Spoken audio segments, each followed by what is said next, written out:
102페이지 명칭 및 성명 표기입니다.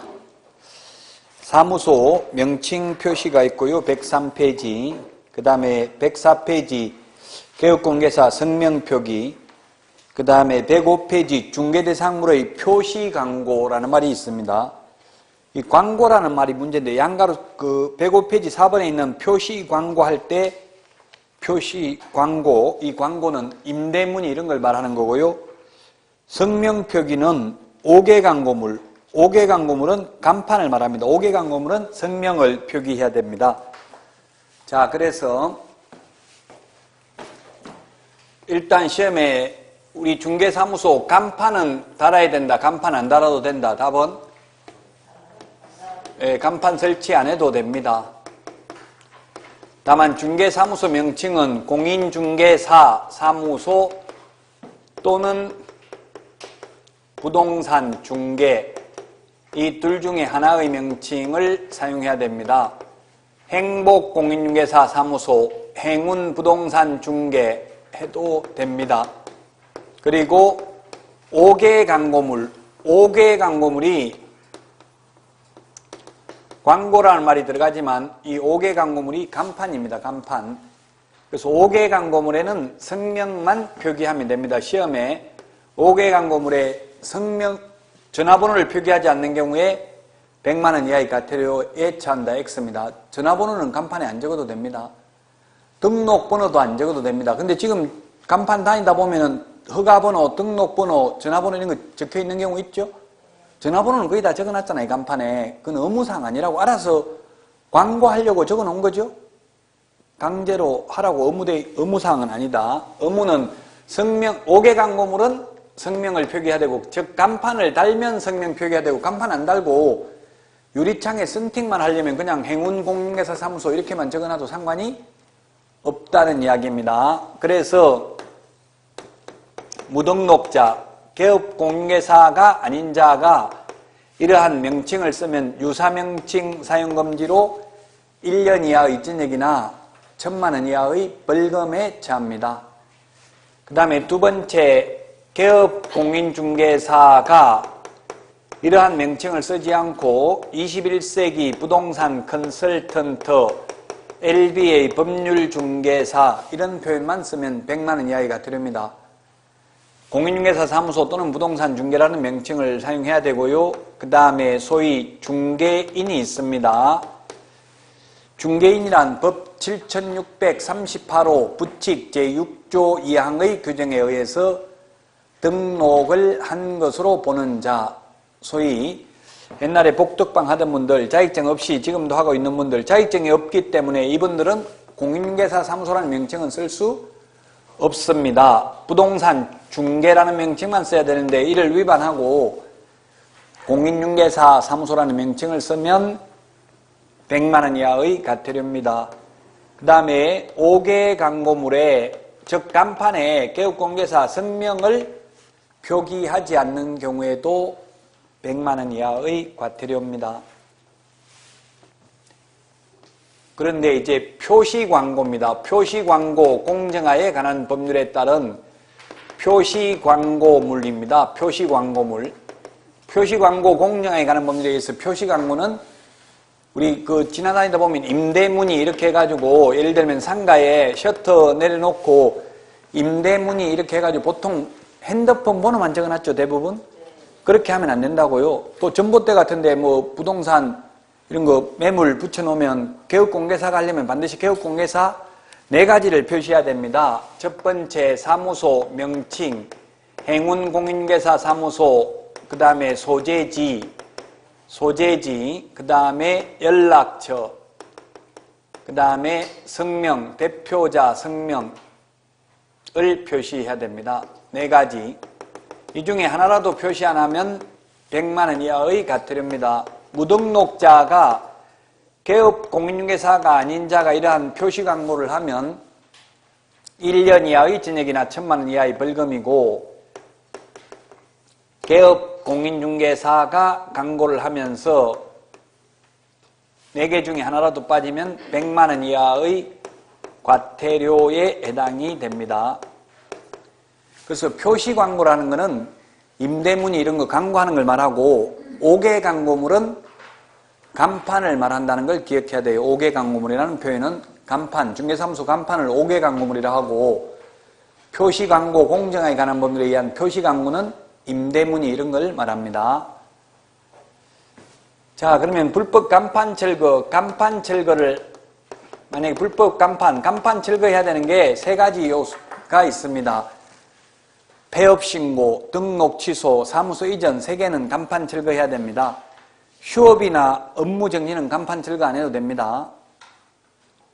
저도 폐업 신고 하니까 중개사무소 간판 떼고 문 닫아 놓으세요 이렇게 하더라고요. 다른 중개사무소 들어오냐 아니면 그냥 완전히 폐업하냐 묻더라고요. 다른 중개사무소 들어오면 간판에다가 대표 이름만 바꾸면 되겠죠. 아예 폐업한다고 하니까 그럼 간판 떼라고 하더라고요. 간판 떼고 문 못 들어가게 문 잠궈 놓고 이렇게 하라더라고요. 자, 그래서 간판 철거해야 되는 게 폐업, 등록 취소, 사무소 이전 3가지입니다. 간판 철거 지체 없이 해야 되는데 안 하면 행정대집행법에 의해서 대집행할 수 있습니다. 행정대집행법에 의해서 대집행할 수 있습니다. 불법 간판 철거는. 그 다음에 청문은 행정절차법에 의해서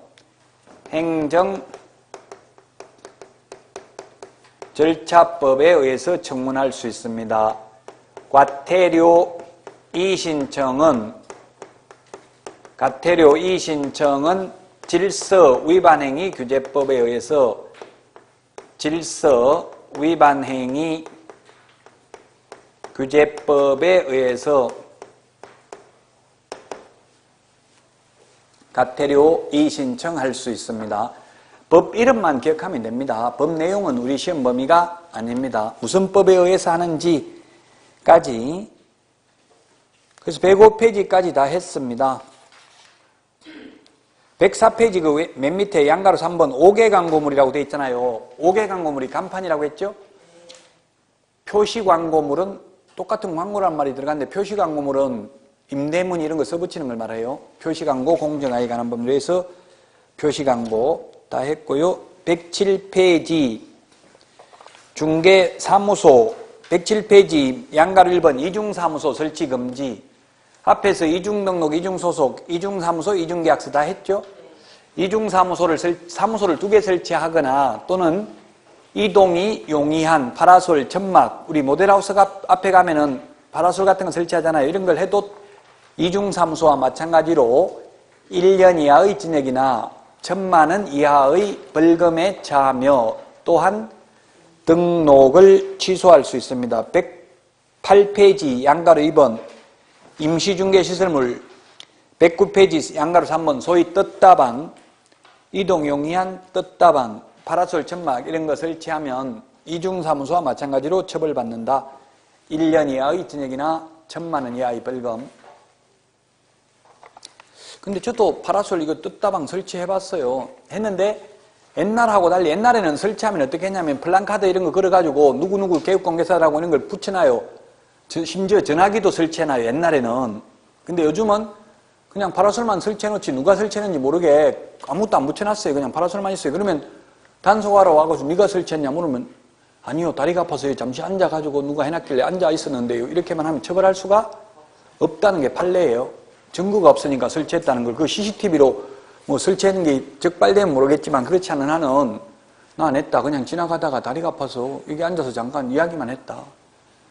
그 분양권, 적법한 분양권은 왜냐하면 그 현업에서는 제가 왜 그걸 하는지 저도 이해가 안 돼서 설치를 한번 해보고 보니까 협력개업공개사라고 해가지고 그 분양회사에서 영업을 하러 다녀요. 중개사무소에. 그러면 협력개업공개사로 등록을 해놓으면 거기에 파라솔을 설치한 사람만 MGM을 준다 하더라고요. MGM이 멤버스, 겟 멤버스 해서 사람 소개시키면 그 분양받으면 돈 주는 게 있어요. 그럼 어떻게 하냐면 거기 줄 서가지고 그럼 불법이라고 보기 좀 힘들어요.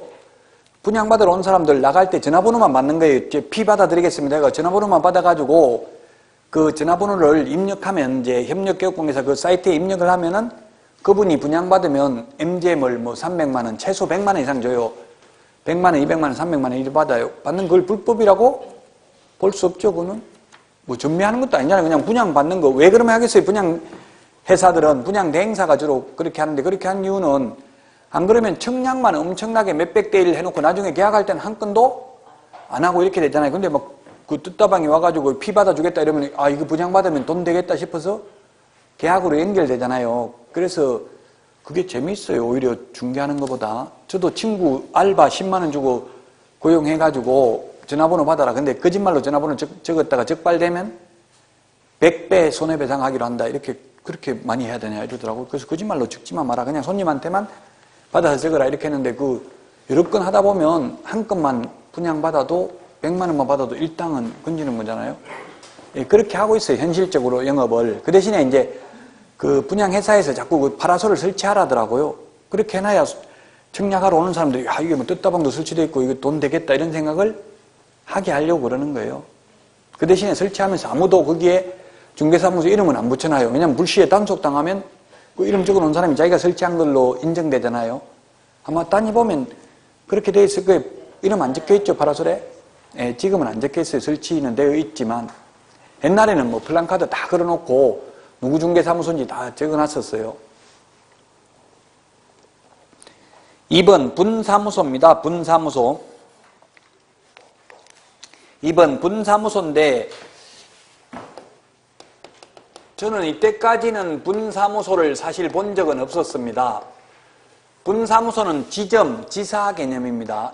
주된 사무소는 본사고요. 일반 회사는 본사, 지사 이렇게 부르고요. 은행은 본점, 지점 이렇게 부르잖아요. 우리 공인중개사법에는 주된 사무소, 분사무소 이렇게 부르는데요. 이때까지는 진짜 분사무소를 못 봤는데, 근데 최근 뉴스 며칠 전에 화요일 날 뉴스 나온 거 보니까, 화요일이 어제구나. 어젠가 뉴스 나온 거 보니까 트러스트 부동산이 3호점이 수원에 개설됐다 이렇게 나오더라고요. 그 트러스트 부동산 그 분사무소 형태가 되겠죠? 지금 서울에 본점이 있고요. 부산, 수원 두 군데에 지금 분사무소가 생겼다고 뉴스에 나오더라고요. 노이즈 마케팅을 하는 거죠. 그 사람들은 지금 엄청나게 지금 뉴스에 보니까 용인 동백지구에서 트러스트 부동산의 수원 그 지점의 분사무소에 엄청나게 매물을 직접 올릴 수도 있나 봐요. 그 사이트에 등록을 할 수 있나 봐요. 저도 들어가 보진 않았는데 어쨌든 많이 올리고 있대. 동백지구가 가격이 별로 안 올라가거든요. 신도심에도 불구하고 호수도 있고 좋아요. 그 안에 살기는. 근데 이제 대중교통 접근성이 떨어지니까 집값이 많이 안 올라가요. 현재 용인에 있는데. 그러다 보니까 지금 뭐 시세가 4억도 안 하는데 거기다 매물 올리기를 6억, 5억, 1억 이상 비싸게 올린대요. 그래가지고 그 입주자 대표회의, 분여회 이런 데서 자기 시키는 대로 매물 올리면 중개업소에 착한 공인중개사 인정 마크를 준대요. 그 주민들이. 그러면 그게 인터넷에 나왔으니까 이제 손님들, 서울서 온 손님들은 그 인정 마크 없는 데만 가면 진짜 착한 공인중개사가 되겠죠. 그 자기들 이제 입주민들 자기들 올리라는 대로 올리고 안 올리면 막 그 나쁜 사람들 막 하고 이렇게 분야에서 다니면서 하니까 어쩔 수 없이 1억씩 비싸게 올려놔도 거래가 거의 안 되고 있다고 지금 인터넷에 치보면 나올 거예요. 동백지구 이런 거 치보면 있어요. 동백지구가 호수도 있고 그 안에는 아주 살기 좋게 돼 있어요. 에버랜드 가는 데 있거든요. 그 경전철도 있는데 그 시내로 관통하는 게 아니라 옆으로 비껴가니까 교통 접근성이 떨어져요. 그러다 보니까 현재 가격은 안 올라가고 있어요. 자, 어쨌든 분사무소라는 게 그래서 지사, 지점 개념이다 이 말이에요. 분사무소는 허가받아야 되는 게 아니고 설치 신고만 하면 됩니다. 설치 신고를 어디다가 하느냐 하면은 주된 사무소 등록관청에 합니다. 근데 시험에 주된 사무소 등록관청이라고 나와서 제가 적은 거고요. 원래는 주된 사무소 이 말은 쓸 필요가 없어요. 왜냐하면 앞에서 우리 법 구조에 등록관청이라고 하면 사무소, 소재지, 시장, 군수, 구청장을 말하고 법인인 경우에는 주된 사무소, 소재지, 시장, 군수, 구청장을 말한다. 이렇게 돼 있어요. 법 구조에. 따라서 이건 사족, 중복 표현이기 때문에 제가 가로를 해놨어요. 이걸 안 적어도 된다고요. 주된 사무소 이 말은 안 써도 등록관청이라는 말 자체가 주된 사무소, 소재지, 시장, 군수, 구청장이라고요. 중복 표현이에요. 처갓집 이렇게 하면 처가라고 하면 집가짜잖아요. 집이라는 말을 안 써도 되죠. 그럼 처가에 간다 이렇게 해도 되는데 우리는 흔히 처갓집 간다 이런 말 하잖아요. 그와 마찬가지로 시험에도 주된 사무소 등록관청 이렇게도 출제됐다고요. 주된 사무소 등록관청에 신고를 하면 7일 이내에 신고 필정을 교부해 줍니다. 신고 필정을 교부해 주고 신고 필정을 교부받고 나면은 업무를 개시할 수 있고 신고 필정을 교부해 준 주된 사무소 등록관청은 지체 없이 분사무소 관할 시장, 군수, 구청장에게 분사무소 설치 사실을 통보해 줍니다. 가령 예를 들면 원주시에 본사 주된 사무소가 있는데 강릉시에 분사무소 설치하려면 강릉시에 갈 필요 없고요. 원주시장한테 분사무소 설치 신고를 하면 원주시장이 강주시장한테 통보해 준다고요. 자, 분사무소 설치 신고할 때 제출하는 서류입니다. 세 가지가 있는데 책임자 자격증 사본은 제출하지 않습니다. 옛날에 제출했는데 책임자 실무교육 수료증 사본만 제출하면 됩니다. 실무교육 수료증 사본입니다. 원본이 아니고 다만 전자적으로 확인이 가능하도록 조치를 한 경우에는 제출하지 아니할 수도 있습니다. 그 다음에 두 번째는 손해배상을 보장하기 위한 보정설정 증명서류도 제출해야 됩니다. 중개사무소 개설 등록 신청할 때는 미리 보정설정을 하지 않았습니다. 우리 암기 프린트 56번에 그게 보정설정 시기 1번, 2번에 있어요. 암기 56번에 보면 처음 등록 신청할 때는 등록 후 업무 개시 전 또는 등록 후 등록 전 교부 전에 보정설정을 하는데 무등록은 보정설정을 못한다고요. 근데 분사무소는 미리 해야 됩니다. 왜냐하면 분사무소는 주된 사무소가 등록이 돼 있으니까 무등록이 아니잖아요. 그래서 미리 가입할 수 있다고요. 그럼 미리 보정설정을 하고 그 증명서류를 제출해야 된다. 그 다음에 세 번째 중개사무소 확보 증명서류입니다. 중개사무소 사용권을 확보하면 됩니다. 꼭 자기 건물이 아니라도 되죠? 면적 제한 없습니다. 사용권 확보, 건축물 내장에 기재되어 있어야 됩니다. 무허가 건축물 안 되고 가설 건축물은 안 됩니다. 미등기 건물은 될 수도 있습니다.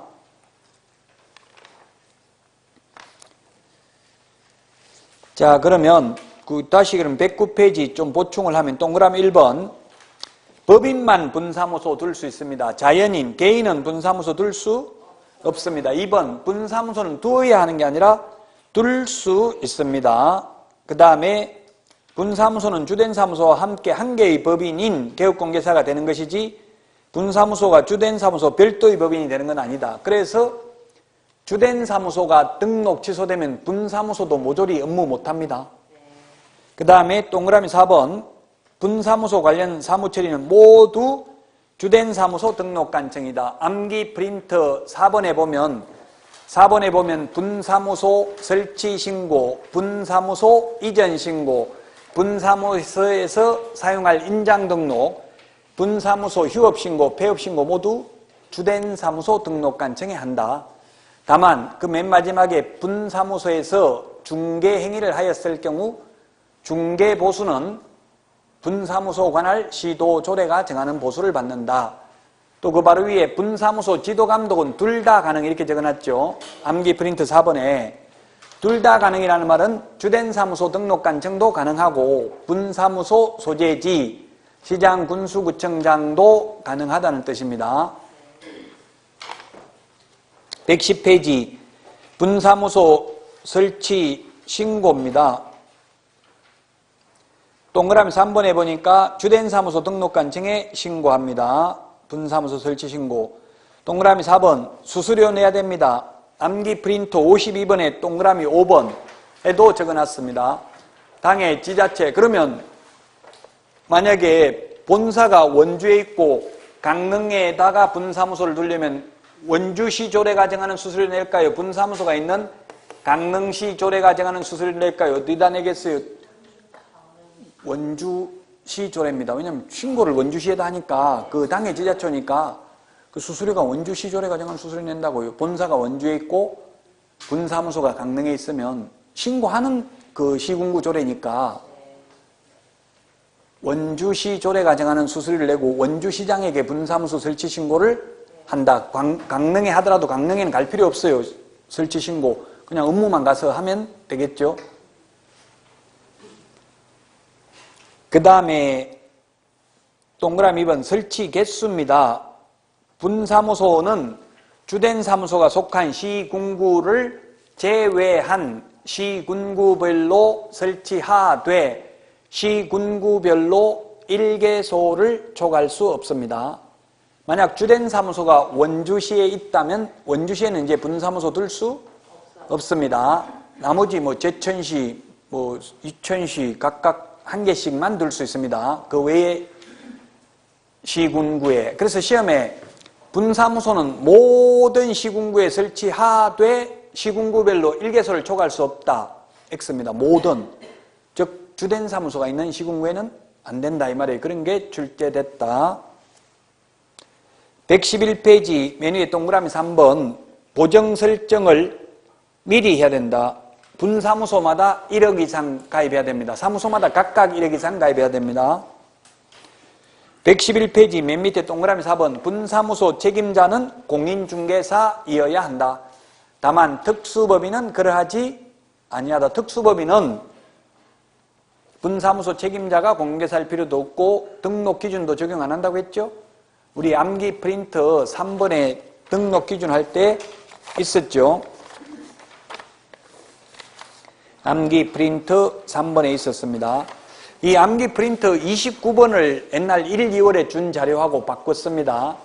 자료가 바뀐 게 29번이 상가 건물임대차보호법 시행령이 개정됐잖아요. 그래서 1일 2월에 받은 자료를 가지고 계신 분은 29번 상가 건물임대차보호법 보호받는 금액이 6억 1천, 부산 5억, 그 다음에 광역시 3억 9천, 기타 2억 7천으로 돼 있으면 이게 바뀐 프린트고요. 4억, 3억, 2억 4천, 1억 8천 이렇게 돼 있으면 그건 옛날 프린트죠? 옛날 프린트 가지고 계신 분은 수정을 하든지 아니면 새 글로 받으시면 되겠습니다. 29번 부산이 5억으로 바뀌었어요. 그래서 어떤 분은 5억, 부산 오뎅 이렇게 암기하고 오뎅이니까 5다 이렇게 암기하는 분도 있더라고요. 부산 오뎅 유명하죠.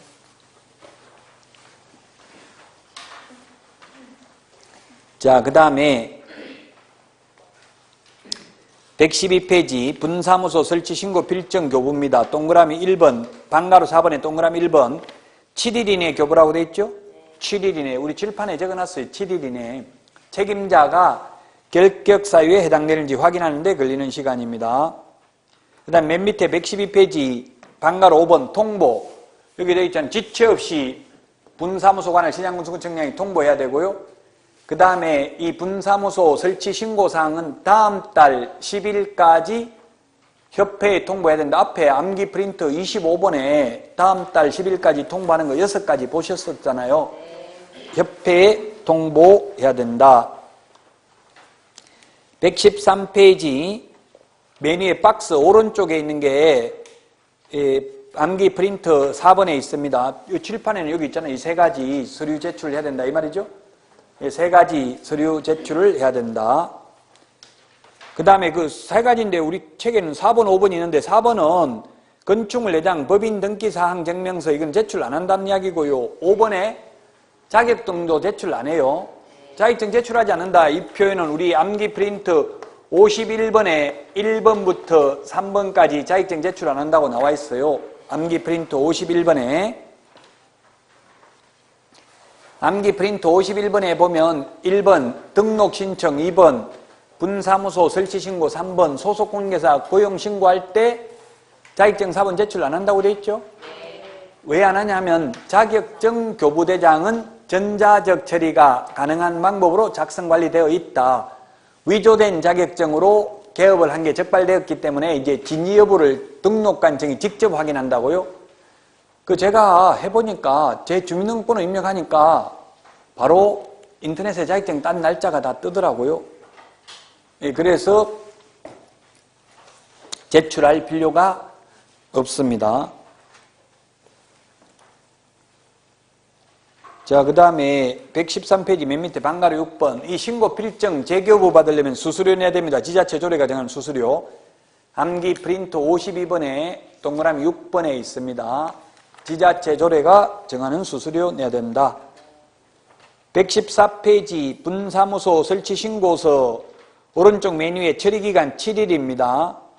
작년에 이게 시험에 28에 나왔는데 분사무소 설치 신고서에 기재하여야 할 사항이 아닌 것 시험에 나왔는데 1번 본사 주된 사무소 소재지, 2번 분사무소 소재지, 3번 분사무소 책임자 주소 체류지, 그 다음에 분사무소 책임자 자격증 발급한 시도, 그 다음에 분사무소 설치 이유, 설치 이유는 적으라는 말 없죠? 설치 목적 이런 건 적으라는 말은 없어요. 이런 게 출제돼서 굉장히 어렵죠. 이게 사이드에 있는 문제잖아요. 작년에 분사무소 설치 신고서에 기재되어야 할 내용이 아닌 것은 이렇게 시험에 나왔다고요. 그건 틀리라고 낸 거예요. 작년에 100점 받은 사람이 없어요. 그래서 공개사법. 이게 100점 받을 수는 없는 과목이에요. 최대 제가 볼 때 80점 정도밖에 안 나와요. 그 80점 받는 것도 공부를 해야 나오지. 그냥 가만히 있으면 자동으로 나오는 게 아니죠. 민법만큼 공부하면 민법보다는 더 나온다 이 말이에요. 한 20점은. 민법 60점 받을 만큼 공부하면 이거는 한 80점 나온다는 이야기예요. 민법 여러분들 엄청나게 많이 하고 있잖아요. 눈만 뜨면 민법 보고 있죠? 그렇게 해야 돼. 그런 정도로 하면 이거는 한 80점 나온다는 이야기예요. 근데 그런 불만 하지 말라고 한 번도 공부한 적도 없으면서 이거는 왜 이렇게 말장난이 심하냐, 어렵냐. 한 번이라도 공부, 책 읽어보고 그런 소리 해야 돼요.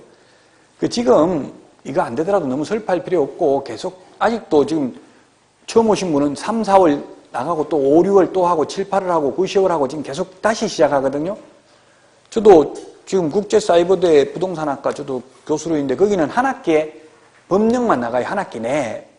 그러니까 천천히 그냥 시험에 안 나오는 거 위주로만 해요. 대학교에서는 시험에 나오는 건 안 하고. 그 학생들이 미치려고 그러는 거예요. 그러니까 자격증 따려면 학원 가야 돼요. 건국대학교에서도 합격률이 15%도 안 돼요. 모건대학교도 제가 강의를 나갔었는데 거기는 한 명 합격했어요. 한 명 합격하니까 플랜카드 그렇더라고. 합격, 축, 이렇게 해가지고 졸업시험 면제 합격했다고. 요즘은 졸업 논문도 내야 되는 거더라고요. 학부도, 대학교도 졸업 논문 내야 되는데 졸업 논문 면제더라고요. 자격증 따니까. 석사, 우선, 특혜, 우선, 특별 전형 입학 가능해요. 여러분들 자격증 있으면 석사 가고 싶으면 저한테 이야기하세요. 무조건 다 합격입니다. 대한민국 모든 부동산학과 모든 다 합격이라고 단정하기는 어려운데 건국대 이런 데는 경쟁률이 좀 세요. 근데 건국대는 어떻게 뽑냐 하면은 그냥 변호사, 세무사, 공인회계사 각 직군별로 한 명씩 뽑아요. 돌아가면서 한다고. 그러니까 공인회계사가 많이 응시하면 공인회계사 많이 합격하기 힘들겠죠? 각 직군별로 공인회계사 한 명, 변호사 한 명 했으면 또 그 다음에 돌아가면서 계속 이렇게 하니까 직업만 보고 뽑아요. 모든 석사가 다 그래요. 직업 보고 뽑아요.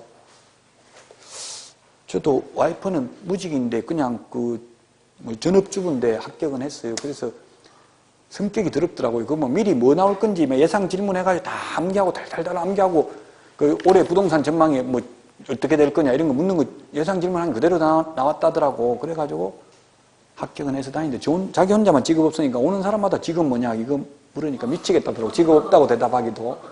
어쨌든 거의 석사, 박사는 직업 다 있어요. 직업 있고 돈을 잘 써야 좋아한다고 직업도 없고 돈도 안 쓰고 이러면 졸업하기 쉽지 않아요. 석 박사는. 자, 그래서 분사무소 설치 신고서, 그 다음에 115페이지 분사무소 설치 신고 필정, 거기 오른쪽 메뉴에 보니까 여권용 사진으로 바뀌었죠? 거기 보면 메뉴에 개정이 2016년 12월 30일 개정됐다고 된 개정된 날짜는 안 나오는데 어쨌든 반명한판 사진에서 전부 모든 사진은 여권용 사진으로 바뀌었다. 그 다음에 분사무소에도 밑에 분사무소에서 사용할 인장, 변경인장, 이 도장을 찍도록 돼 있죠? 그럼 인장 등록을 하려면 최소한 분사무소 설치 신고 필정 받기 전에 미리 인장 등록을 해야 되겠죠? 그 다음에 116페이지입니다. 116페이지. 중개사무소 공동사용입니다. 옛날에는 합동사무소라고 했습니다. 합동사무소. 근데 지금은 합동은 한자이기 때문에 공동사용 이렇게 한글로 바꿨답니다. 공동도 한자죠, 사실은. 자, 어쨌든 거기 116페이지 메뉴의 동그라미 1번에 보니까 개업공인중개사는 그 업무의 효율적인 수행을 위해서 다른 개업공개사와 중개사무소를 공동으로 사용할 수 있다. 다만 업무 정지 기간 중에는 안 된다. 업무 정지 당하고 나서 같이 쓰는 건 안 된다고요. 근데 처음부터 두 명이 공동으로 사용하다가 한 명이 업무 정지 당하면 당한 사람 빼고 나머지는 업무 계속해도 되죠? 업무 정지 당하고 나서 다른 사람하고 같이 업무 못하도록 당했는데 다른 사람하고 같이 쓴다고 하면서 다른 사람 업무하는데 옆에 앉아가지고 같이 할 가능성이 많잖아요. 그래서 업무 정지 당하고 나서는 그 업무 정지의 실효성을 확보하기 위해서 공동으로 사용 못하게 합니다. 근데 미리 업무 정지 당하기 전에 같이 쓰다가 한 명 당하면 그 사람 빼고 나머지는 업무해도 됩니다. 자, 그 다음에 또 명문 규정은 117페이지 위에서 한 10번째 줄에 동그라미 3번. 공동으로 사용하고자 하는 경우에는 그 사무소를 사용할 권리가 있는 다른 개업 공인중개사의 사용승낙서를 제출해야 됩니다. 다른 개업 공인중개사 사용승낙서입니다. 시험에 건물주 사용승낙서 제출해야 된다. X입니다. 건물주가 아니라 다른 개업 공인중개사 사용승낙서 제출해야 된다. 이게 끝이에요. 이것밖에 없어요. 법조문은. 법 13조 6항이 116페이지 메뉴에 있는 것 동그라미 1번이고요. 1번, 2번이고 117페이지 그 동그라미 3번이 시행령 16조입니다. 그래서 법 13조 6항에 하나 있고요. 시행령 16조에 하나 있고 딱 두 개 조문밖에 없어요. 명문 규정은. 그럼 나머지는 해석상 내용이 되겠습니다. 자, 그러면 공동사무소를 그럼 어떻게 설치하냐면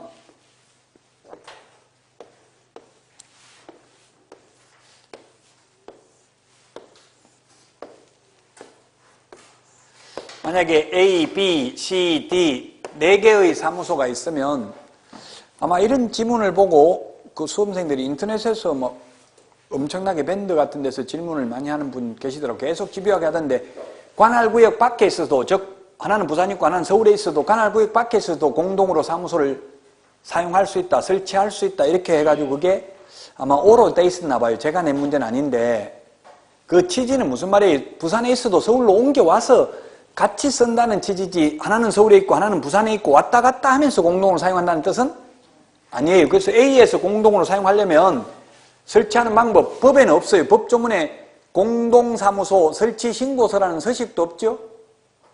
서식도 없어. 그럼 여기서 사용하려면 어떻게 해야 되냐면 세 가지 방법이 있는데 이렇게 이전 신고하면 돼. A는 원주시에 있고 B는 부산시 해운대구에 있고 C는 광주시 동구에 있어도 이전 신고만 하면 가능하다 이 뜻이지 사무소를 따로 두 개 나눠놓고 왔다 갔다 하면서 공동을 쓴다는 뜻은 아닙니다. 그 칸막이도 없어요. 3명이 있으면 3명이 칸막이 없이 쓰고 있는 거죠. 칸막이가 있으면 이거는 공동사무소가 아니고 별도의 사무실이에요. 별도 사무소죠.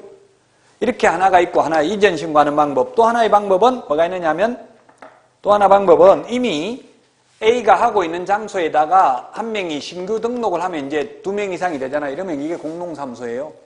따로 공동사무소 설치 신고서 없고요.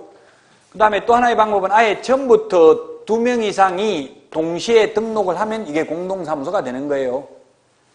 그래서 아까 이렇게 공동으로 사용하고자 하는 경우에도 개별성이 있다고 했죠. 개별적으로 등록 신청해야 되지 시험에 공동사무소의 경우 대표자가 일괄하여 등록 신청할 수 있다 또는 일괄하여 이전 신고할 수 있다 하면 X입니다. 각자 독립성이 인정됩니다. 그러면 이제 공동으로 A, B, C, D가 칸막이 없이 같이 쓰고 있습니다.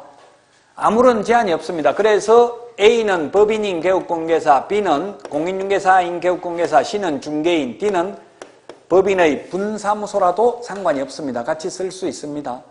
꼭 중개인은 중개인끼리만 하는 게 아니라 종별이 달라도 상관이 없다는 뜻입니다. 아무런 규정이 없으니까. 그래서 제가 국토부에 A라는 법인이 갑이라는 고용인 중개 보조원이나 소속공개사를 고용했다면 이 소속공개사 혼자서 4명의 개업공개사를 보조하거나 중개업무를 수행할 수 있는지 여부, 보조할 수 있는지 여부. 만약 보조원이라면 4명을 다 보조할 수 있는지 여부 있다 없다? 유권 해석은 없다. 이중 소속이 되기 때문에 안 된다. 물론 현실적으로 적발되면 뭐 A가 고용했는데요, B가 고용했는데 이렇게 하면 될 수는 있겠지만 시험에 나오면 안 돼. 이게 이중 소속이니까.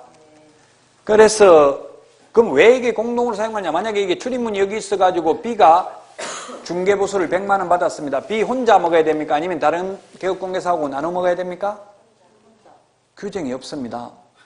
규정은 딱 그것밖에 없다고 다시 한번 말씀드리면 법 13조 6항 개업공개사는 다른 개업공개사와 공동으로 사용할 수 있다. 업무정지기간 중에는 안 된다. 이 말밖에 없고 법에는 시행령 16조 공동으로 사용하려면 그 사무소를 사용할 권리가 있는 다른 개업공개사 사용 승낙서 제출해야 된다. 이 말밖에 없다고요. 나머지는 그럼 월세가 100만 원 나왔는데 4명이 나눠 내야 된다. 혼자 내야 된다. 규정이 없다고요. 근데 현실적으로 혼자 다 내진 않겠죠. 특수 이해관계인이 아니라면 뭐 애인이나 이런 특수관계가 아니면 혼자서 다 내진 않을 거 아니에요. 그래서 이게 저는 이때까지 태어나가지고 공동사무소를 거의 못 봤는데요. 지금 우리 동네에 저한테 수업 배웠던 분인데 10년 넘게 지금 공동을 하고 있어요. 여자분 2분이. 지금 치보면, 인터넷 치보면 저는 실체적 진실 팩트만 말하니까 이 이름은 말 안 하고 사무소는 말해도 되겠죠. 동일공인중개사 사무소입니다. 동일공인중개사 사무소. 같은 금정동, 여기 적성공인 이렇게 치보면 아마 주소가 같이 돼 있을 거예요. 인터넷 치보면. 주소가 같다는 건 같이 공동을 사용하고 있는 거죠.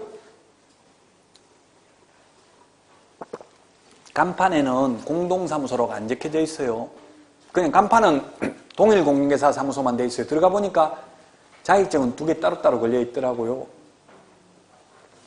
이게 진짜 이분들은 저는 존경스러운 분들이 10년 이상 하고 있어요.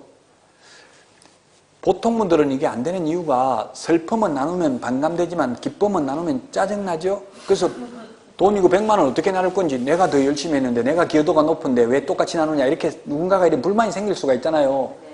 그래서 거의 다 1년 안에 깨지고 이거 하는 경우가 드물어요. 근데 여기는 2분이 아주 열심히 하면서 엄청나게 돈도 지금 탑10, 10%에 들어가요. 즉 군포시에 우리 그 경기도 군포가 경기도 중에서 거의 면적이 최고 좁아요. 면적으로 보면. 근데 여기에 502개가 있어요. 중개사무소가. 502개가 있는데 이 중에 10% 안에 든다. 10% 안에 드니까 50이 안에 든다는 얘기 소득이. 뭐 1인당 2천만 원 이상 받아간다 이런 설이 있어요. 제가 뭐 검사를 안 해봤기 때문에 정확하게 모르지만 어쨌든 엄청나게 열심히 해요.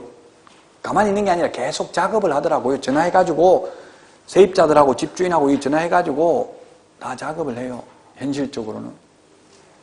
어떻게 하겠어요? 주인한테는 지금 전세 많이 올랐는데 그 세입자 바꿔야 전세 올릴 수 있을 텐데요.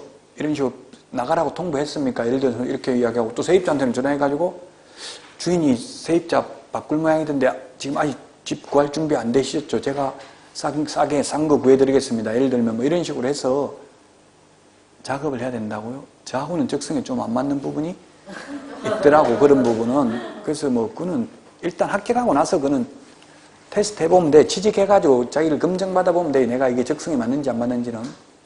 저는 때로는 맞고 때로는 안 맞아요. 또 어떨 때는 이게 잘 맞는 것 같기도 해. 돈 받을 때 몇 천만 원 받을 때는 맞는데 스트레스 받고 그 대신에 스트레스 받는 일도 많죠. 그냥 막 돈이 받는 건 아니잖아요. 자, 어쨌든 이런 공동사무소를 하는 사람도 있기는 있더라. 뭐 간판은 어떻게 달아야 된다 이런 규정이 없어요. 간판은 공동사무소라고 달아야 된다 아니면 각자 달아야 된다 이런 규정은 없어요. 법에는. 유권 해석은 각자 달아라 이러더라고 국토부에. 그러면 10명이 공동사무소 할 수 있냐 없냐 하니까 된다더라고. 그럼 10개 네가 와서 간판 달아봐라 이러니까 그걸 못 달면 뭐 하나만 달든지 알아서 하세요 이렇게 이야기하고 있어요. 법에는 없다고요. 그 여기도 아까 간판에는 동일공인중개사 사무소 돼 있는데 들어가 보면 걸려있기는 등록증이 2개 걸려있으면 그건 공동사무소가 되겠죠. 그 여러분들이 다니면서 공동사무소 이런 걸 거의 본 적이 없잖아요. 현실적으로 거의 없어요. 간판은 보통 하나 많이 달아놨어요. 간판 아까 안 달아도 된다고 했잖아요. 그럼 하나는 안 달아도 상관이 없어요. 처벌하기는 어려울 것입니다. 자, 그래서 각자 실제 이 공동사무소는 칸막이가 있는 별도의 사무실이나 마찬가지다. 칸막이가 있는 별도의 사무실이나. 그래서 인장 등록도 따로따로, 보정 설정도 따로따로, 손해배상 책임도 따로따로 있다. 이전 신고도 각자 해야 된다. 모든 건 독립성이 인정돼요. 다만 왜 그러면 공동을 하느냐? 효율적인 업무 수행을 위해서. 효율적인 업무 수행이라고 하면 월세 줄이고 대국민적 공신력 확보 이런 거라고 봐야 되겠죠? 항상 사람이 항상 여러 명이 공동을 하면 한 명은 있을 거 아니에요, 반드시 중개사무소에. 근데 혼자 하다 보면, 저도 혼자 해봤는데 혼자 하면 평소 때 손님 하나도 안 오다가 집 구경시키러 데리고 가고 나면 올 때마다 문 닫아놓고 없대 이렇게 이야기해요. 그것도 아닌데 한 번 오고 없으면은 막 올 때마다 없더라고 이렇게 이야기하거든요. 그러니까 엄청나게 스트레스 받아요. 그런 것 때문에. 그리고 또 직원 고용해보면 고용해봐도 아무런 효과도 없는 것 같고 어떤 면에서 보면 그런 장단점이 있더라고요. 자, 공동사무소에 대해서 봤습니다. 다음은 공동사무소 봤는데 거기 118페이지 이게 맨 밑에 문제가 28회 때 나왔는데 이게 아무도 이거 강의한 사람이 없었어요, 작년에. 이거 아마 강의는 거의 안 했을 거예요. 이런 거 하는 게 이상해요. 분사무소 설치 사유, 설치 목적, 설치 이유를 적으라고는 안 돼 있다고요. 좀 어려워요. 이게 어려운 문제였어요. 작년에 안 배운 문제가 두 문제 시험에 나왔어요, 공인중개사법에. 경매에서도 한 문제 나오고 여기서 한 문제, 두 문제가 나왔다고요.